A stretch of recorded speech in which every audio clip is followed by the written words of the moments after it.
Rugby is one of those activities where what you want is you want to kind of bring children and challenge children across the board, and what rugby's got obviously is the ability to be able to catch and kick, run, pass and understand spatial awareness, where in other sports obviously it's predominantly either feet or hands. So what it does is it brings both elements together for their motor processes, so they're understanding how to catch, also how to kick, how to run, how to be a part of everything, and that's really why we're using rugby over anything else.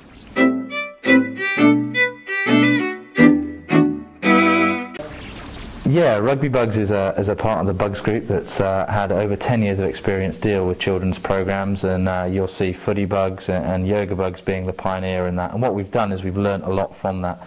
We're not a new business, and people are always sceptical about new businesses. We're going into this with over 10 years of experience and using how we get into schools and networks and things like that. So what we're very confident in is our ability to be able to do that. All we've slightly done is change the model to fit the values of rugby and actually what rugby portrays.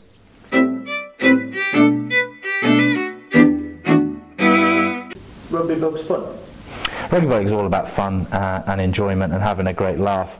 The value of any sport really is about the enjoyment side, and sometimes that's why so many young players step away from the sport, is because it becomes a chore. And that's one thing that we've done. We've worked with pioneering people in the world of sport to try and get the most fun and enjoyable programs, with also a management of, okay, are these kids learning, are they continually challenging themselves? So it's really, really important for us for everything to be brought back to a real fundamental, that is, are the kids having fun and are they enjoying themselves?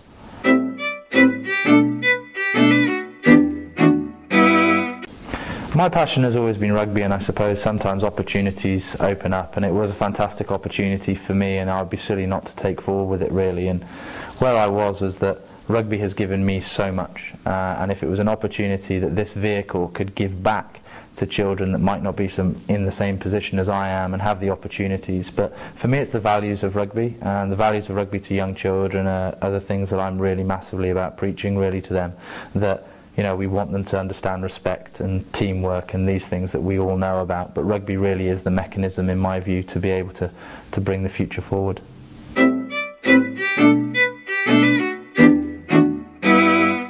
I mean, I think the opportunities that we have today for young people will always under question in the sense of Australia and the USA, in the sense of opportunities.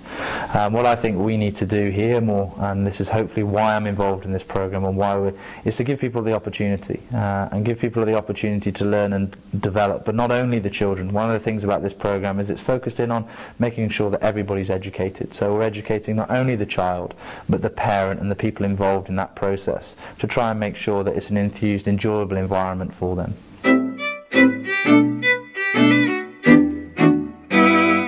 I think there's a lot of risks in anything, but what you've got to go into this business is the idea that actually you're not investing in a partner that's just kind of brought this idea up on the back of a fag packet.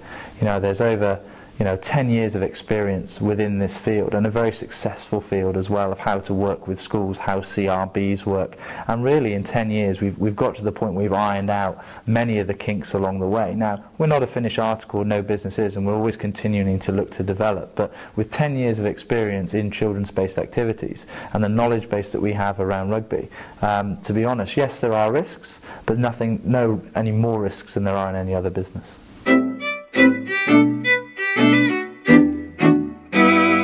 Yeah, the reason why we're franchising the business is twofold. One is that as a company that we've said that we want to make sure that we can really create a change in rugby, and to be able to do that we need to be looking to try and get involved like 60,000 children. Now, to do that on our own, as much as it's a great mission, it's a little bit unrealistic. What we've also looked at is in a hard economic climate, what is a success rate? So 1 out of 10 sole traders fail within the first year, with 9 out of 10 franchisees are profitable and continue to move forward. So for us it was just a natural progression of the business model.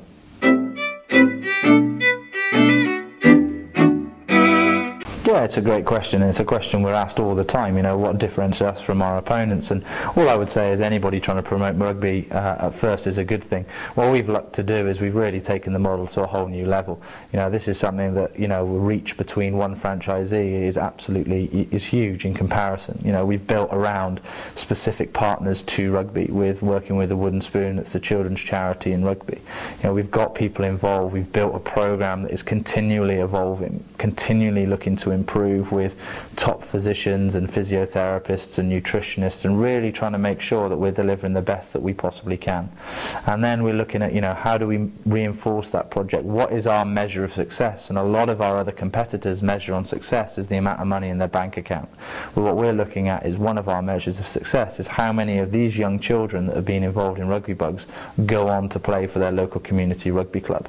And we want to work with local community rugby clubs, because in the end of the day, that's where the future of the game is. And what we believe that we are is the recruitment tool for the rugby player in the next 5-6 years to be able to go through into community rugby. And wouldn't it be great if we could sit here in 10-15 years time and say that little Johnny actually ended up being real Johnny because of getting involved in RugbyBugs at a young age.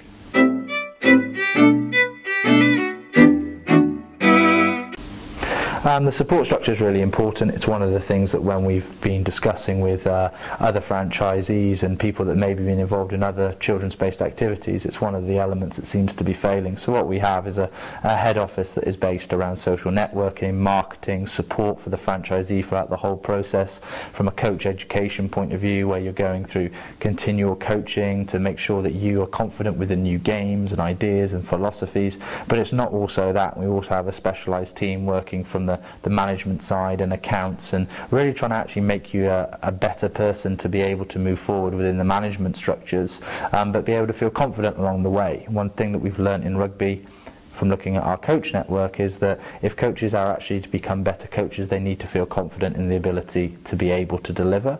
And we've taken that same model and applied that to our management and everything else that we do within the business.